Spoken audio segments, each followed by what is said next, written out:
Tara na't magkampi-kampihan dito sa kampihan ng mga maralita at manggagawa, ang kamanggagawa. Ako po ang inyong lingkod, tagapanood TV.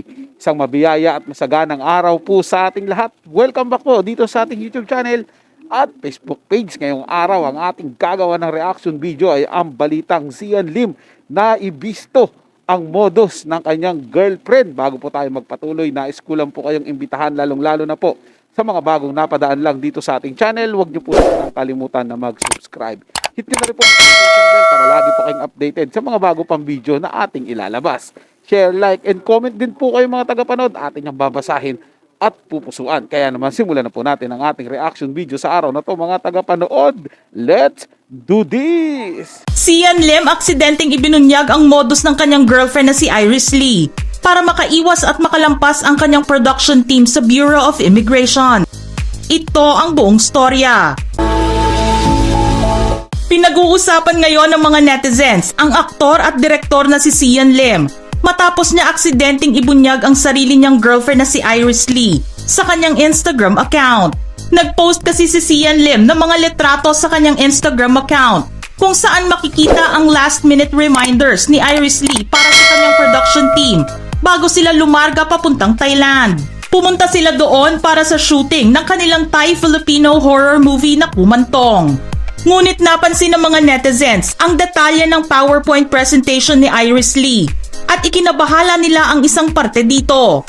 Ayon sa presentation, under ng immigration interview, kitang-kita na ni-remind ni Iris Lee ang kanyang production team na meron lang silang tourist visa at hindi nila dapat sabihin sa immigration officer na pupunta sila doon para mag-shooting. Nakapost ng ilang oras ang nasabing photo sa Instagram ni Sian Lim at hinala ng mga netizens ay hindi niya napansin ang maliit pero crucial na detalyeng iyon. Sa ngayon ay burado na ang nasabing photo sa kanyang Instagram account.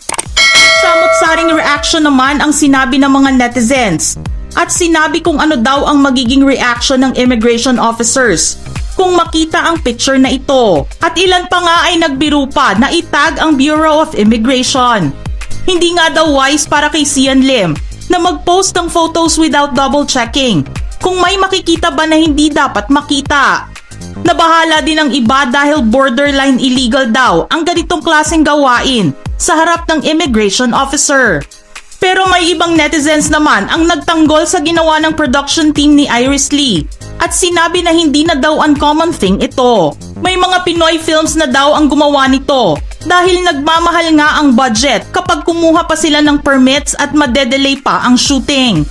Kaya minsan, patago na lang daw silang nagsushooting in public. Hindi lang daw ang Pilipinas ang gumagawa niyan.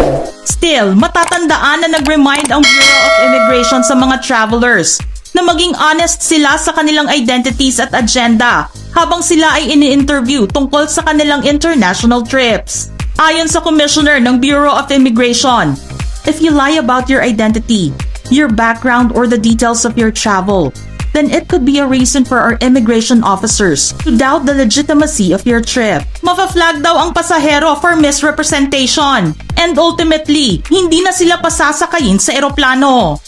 Wala pang mensahe sina Iris Lee o si Sian Lim tungkol sa issue na ito.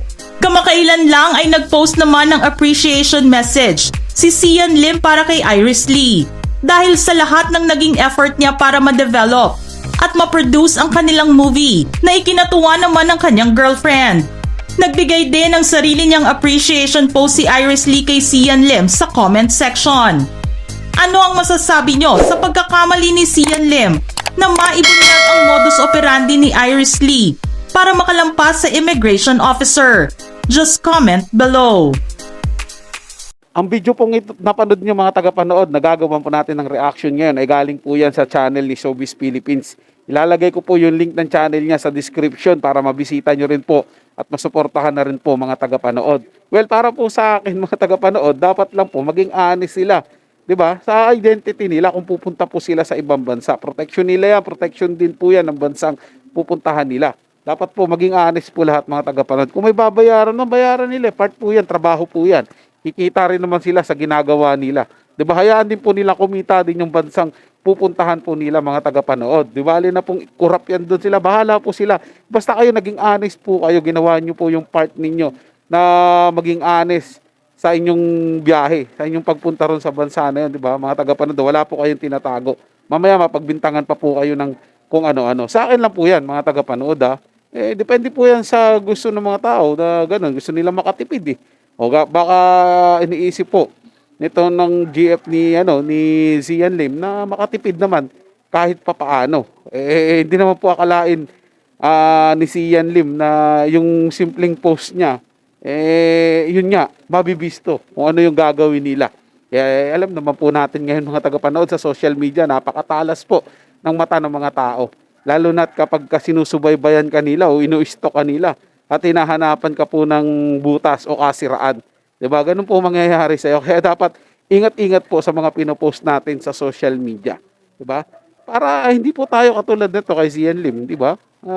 Laking ano po to, laking problema po. Kasi malay mo, timbrihan yung immigration na ganito ginagawa nila. Mamaya isipin lahat ng biyahe po nila. Lahat ng mga shooting nila papuntang ibang bansa o gagawin pala nilang shooting sa ibang bansa sa mga darating na araw. Baka isipin, ganito rin yung ginagawa nila. Magkakaroon din ng modus. Hindi po ba? Para sa kanila po to mga tagapanood. Para po sa bandang huli, hindi po nila pagsisisihan yung mga ginagawa nila. Hindi po ba? Honesty is the best policy po talaga mga tagapanood. Dapat po lagi po tayong maging honest. Ano man po yung ginagawa natin. Sabihin po natin yung katotohanan. Hindi naman po masama yun, di ba?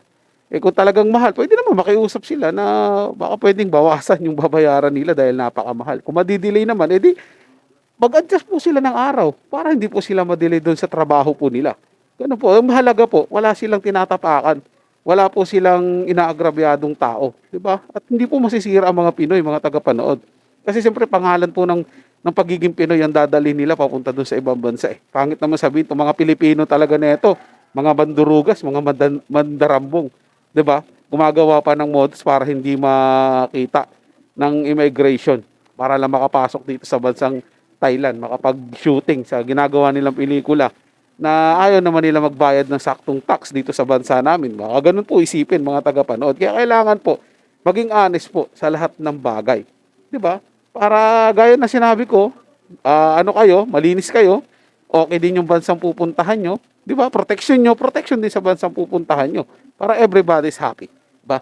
So yun lang po mga tagapanood na may nagustuhan nyo po yung ating talakayan sa araw na to. At kung kayo bago lang po na napadaan dito sa ating channel, huwag nyo po sana kalimutan na mag-subscribe.